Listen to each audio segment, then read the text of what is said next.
మహాగణాధిపతే నమః. శ్రీ గురుభ్యో నమః. శ్రీమాత్రే నమః. ప్రేక్షకులందరికీ స్వాగతం. వార ఫలాలు 17/12/2023 నుండి 23/12/2023 వరకు గల వార ఫలితాలను మనకి ద్వాదశ రాశుల వారికి నవగ్రహ సంచారాలను అనుసరించి ఏ విధంగా ఉంటుంది అనే విషయాన్ని తెలుసుకుందాం.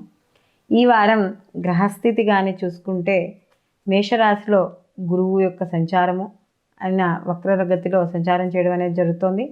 అలాగే మనకి మీనంలో రాహువు, అలాగే కన్యలో కేతువు, శుక్రుడు వచ్చి తులలో సంచారం చేయడం, అలాగే కుజుడు వృశ్చిక రాశిలో ఆయన సంచారం చేయడం అనేది జరుగుతోంది. అలాగే రవి మరియు బుధులు ఇద్దరూ కూడా మనకి ధనుస్సు రాశిలో సంచారం చేస్తున్నారు.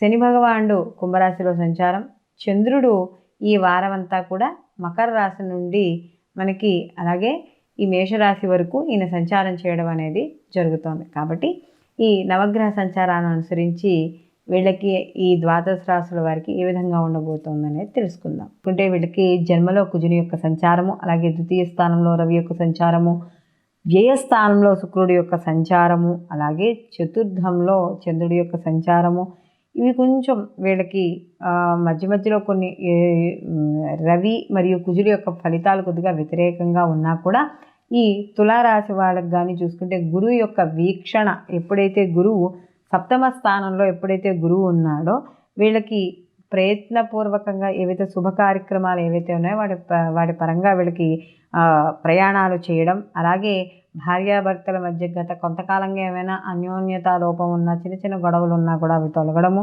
అలాగే దేహ దారుఢ్యం పెరగడం, అంటే మానసిక బలము, శారీరక బలము, ఒక రకమైన వర్చస్సు, తేజస్సు, అంటే ఎదరవాళ్ళతో మాట్లాడేటప్పుడు మిమ్మల్ని కాదు అనలేకపోవడం, అలాంటి తేజస్సు ఏర్పడము, ఇలాంటివన్నీ కూడా ఇక్కడ కనబడుతూ ఉంటాయి. అలాగే ప్రతి పనిలోనూ కూడా జయం సాధించడం, అంటే మిగతా గ్రహాల యొక్క గ్రహాల వల్ల కొద్దిగా ఇబ్బంది ఉన్న, అంటే ఆర్థికపరమైన ఖర్చులు, శుక్రుడు వ్యయంలో ఉండడం వల్ల కాస్త ఆర్థికపరమైన ఖర్చులు ఉన్నాయి కాబట్టి ఆ ఖర్చులు ఏర్పడినా కూడా వాటిని ఆధ్యాత్మికపరమైన ఖర్చులుగానో లేకపోతే ఏవైనా సేవా కార్యక్రమాలుగానో ఖర్చులుగానో మలుచుకోవడం వల్ల మీకు కొంత, అంటే అక్కడ ధనం ఖర్చు అయినా కూడా ఆ పుణ్యం అనేది ఖాతాలో పడడం అనేది జరుగుతుందనమాట.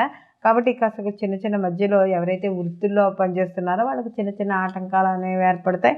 అవి సహజంగాని, దాని గురించి పెద్దగా ఇబ్బంది పడాల్సిన అవసరం అంటూ ఏమీ ఉండదు. అలాగే ఈ తులారాశి వాళ్ళకి కానీ చూసుకుంటే ద్వితీయంలో కుజుని యొక్క స్థానం వల్ల కుటుంబ సభ్యులు ఎవరైతే ఉన్నారో ఆ కుటుంబ పరంగా ఏవైతే కార్యక్రమాలు చేయాలనుకుంటున్నారో వాటిల్లో ఆటంకాలు ఏర్పడిన, మనం అనుకున్నట్టుగా గురువు యొక్క అనుగ్రహం వల్ల అవన్నీ కూడా తొలగి ముందుకు వెళ్ళడం అనేది జరుగుతుంది.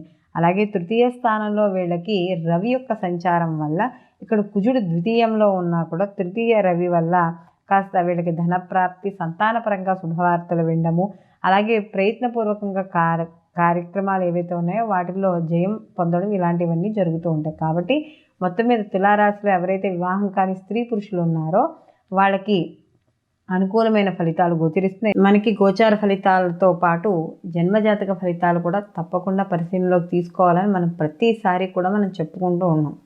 కారణం ఏంటంటే మనకి ఈ గోచార ఫలితాల్లో ఏవైనా చిన్న చిన్న దోషాలు ఉన్నా, లేకపోతే మనకి ఫలితాలు సరిగ్గా రాకపోయినా కూడా మనకి జన్మజాతక ఫలితాల్లో గ్రహాలు బలంగా ఉండి, లేదా జరుగుతున్న మహర్దశలు బలంగా ఉండి, మనకి జరుగుతున్న అంతర్దశలు బలంగా ఉండి, ఇవన్నీ, లేదా గ్రహాల యొక్క వీక్షణ ఏమైనా ఉన్నా, లేదా ఆ సమయంలో మనకి ఏమైనా జాతకంలో ఏమైనా యోగకారకమైన దశలు జరుగుతున్నా, లేకపోతే మనకేమైనా ఒక యోగం ఏదైనా జరుగుతున్నా, అంటే ఇప్పుడు మనం గజకేసరి యోగాలని ఇలా చెప్పుకుంటూ ఉంటాం కదా, అలాంటి యోగాలు ఏమైనా జరుగుతూ ఉన్నా, ఇలాంటివి జరుగుతున్నప్పుడు ఏమైనా గోచారంలో వ్యతిరేక ఫలితాలు ఉన్నా కూడా అవి పెద్దగా జాతకస్తుడిని ఇబ్బంది పెట్టవు. అలాగే ఒకవేళ జన్మజాతక రీత్యా ఏమైనా కాస్త ఇబ్బందులు ఉండి గోచార ఫలితాలు బాగున్నా కాస్త కొంచెం ఇబ్బంది పడే అవకాశాలు ఉన్నాయి. కాబట్టి ఎప్పుడు గోచార ఫలితాలతో పాటుగా జన్మజాతకం కూడా తప్పనిసరిగా పరిశీలనలోకి తీసుకుంటూ ఉండాలి. సర్వేజన సుఖినో భవంతు, లోకా సంస్థ సుఖినో భవంతు.